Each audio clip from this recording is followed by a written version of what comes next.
GP 초소에서 네. 그 총탄, 북한 총탄 이런 거에 대비하고 그런 게 훨씬 급한 문제입니다. 중요한 문제고. 나는 이번 그 정부와 여당, 특히 이번에 합참 관계자들이 뭐 북한 그 GP에서 그 북한 초소가 예. 북한 병사, 북한군이죠. 북한군이 우리 측 GP에다 대고 이제 저는 정조준했다고 생각을 해요. 그 네 발의 총탄 흔적이 이제 탄착군을 형성했다 그러는데 네 발만 쐈는지 몇 발을 쐈는지 아직도 알지 못하죠. 그런데 이것을 우리 군이 자꾸 북한의 그 이건 우발적인 사고다라고 이제 몰아가는 게 네. 저는 굉장히 걱정이에요. 알겠습니다. 근데 지금 우리 군뿐만 아니라 미국의 폼페이오 국무장관도 북한의 이번 GP 쪽에 쏘서 우리 남쪽에 넘어온 것에 우발적인 사고로 본다고 했잖아요. 그렇습니다. 그렇다면 이번 김정은 위원장의 건재가 영상을 통해 공개된 이후에 북미 간에 교착돼 있던 뭐 협상 우선 다시 단추를 꿰 수 있을지 어떨까요? 솔직히 얘기해서 쉽지는 않아 보입니다. 예를 들어서 이제 지금 유엔사 차원에서 아마 이제 조사에 나서는 것으로 제가 알고 있는데요. 그래서 일단 조사 결과가 나와 봐야 이것이 말 그대로 오발 사고인지 아니면 의도적인 도발인지 이것이 확인이 되겠죠. 그런 상태에서 섣부른 예측은 하지를 않겠습니다만 다만 오히려 이런 것이 전화위복이라고 매개가 돼가지고 계기가 돼서 그럼 공동조사 한번 해보자. 그럼 우리 대화를 해야 되지 않느냐? 판문점에서 만나자. 이런 식으로 차근차근 어떤 스텝 밟아가면서 다시 대화의 물꼬를 틀 수도 있겠지만 그것은 사실 희망적인 어떤 뭐냐면 하나의 시나리오이고 오히려 예를 들어서 뭐 지금 그 한미 그러니까 그 연합훈련이라든지 만약에 이런 것들이 재개가 되고 제가 알기로는 5월에 아마 북한도 정규 훈련 기간인 걸로 알고 있는데요.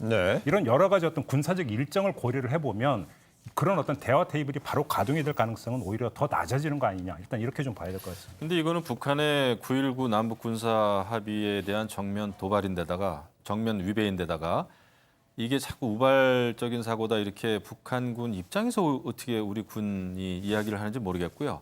이게 뭐 근무 교대 시간이고 안개가 껴있고 그다음에 사정거리 바뀌고 이렇게 얘기하던데 이거는 정조준 아니면은 이런 사고가 저는 일어나기 굉장히 힘들다고 봅니다. 저도 GP 뭐 거의 다 많이 가봤고 GOP, GP 제가 다 가봤지만은 이렇게 정조준하지 않고 서너 발이 그렇게 탄착군을 형성하고 이거는 불가능이라고 봐요. 그리고 여기에 대해서 일단 우리 군은 착한 군이 필요한 게 아니라 지금 강한 군이 필요하잖아요. 제대로 항의조차 못하고 이것이 대한민국 군 맞나? 저는 그 현지의 병사하고 지휘관은 초동 대응 잘했다고 봅니다. 물론 그 대응 사격을 몇 시에 했는지는 모르겠습니다만 즉각적인 대응을 했다라고 한다면 굉장히 잘한 거예요. 하지만 이게 우발적인 사고라고 자꾸 이야기하면 만약에 우리 병사가 사망이라도 했으면은 이거 어떻게 누가 책임질 겁니까? 그거는 어떻게 해석을 할 거예요? 일단 그 말씀 맞고요. 다만 이제 그 군 통신을 통해서 항의를 한 것으로 일단 저는 알고 있고요.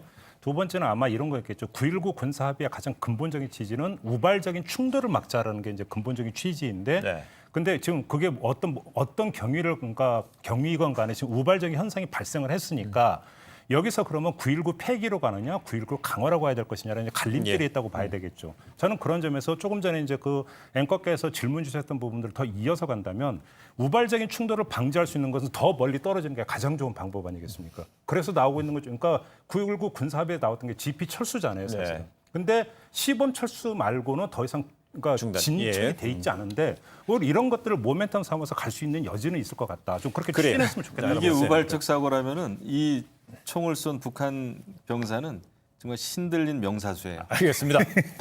그래서 저희가 이제 김정은 위원장의 건재 사실 이후에 두 가지로 봤어요. 남북 간에는 코로나19 방역 관련돼서 남북 협력이 구체화될지, 북미 간에는 그동안 폼페이오 장관, 폼페이오 등을 토대로 해서 김정은 위원장이 어떻든지 간에 비핵화 협상은 우리의 목표라는 지적을 했기 때문에 앞으로 김정은 위원장 건재한 이후 확인이 된 이후에 남북미 간에 코로나19 이후 혹은 이 시점에서부터 어떻게 협상이 갈지 저희가 한번 주목을 해야 될 것 같고 그동안에 김정은 위원장의 이상설이 불거져서 전 세계 주요 언론에 김정은 위원장은 핵심 주요 뉴스의 인물로 등장을 했습니다.